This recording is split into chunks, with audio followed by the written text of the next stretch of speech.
আসসালামু আলাইকুম পার্সেল। চলুন পার্সেলটা আনবক্স করে দেখে আসি এটার ভিতরে কি আছে।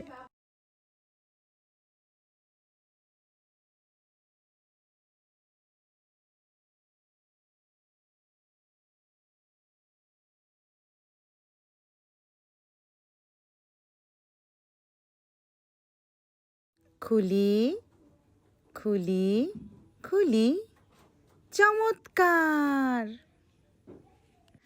এই যে জুতা, আমার অনেক ভালো লেগেছে জুতাটা। আমি 2 দিন আগে অর্ডার করেছিলাম।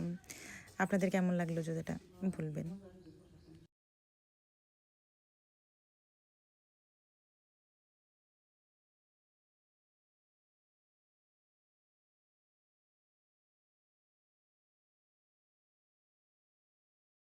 টেনটেনা, দেখো আমি জুতা পরে ফেলেছি। আমার অনেক ভালো লেগেছে জুতাটা। জানি না এটা পরে কবে আমি বাইরে যেতে পারবো। যাই হোক, আপনাদের জুতা কেমন লাগলো বলবেন। বাই।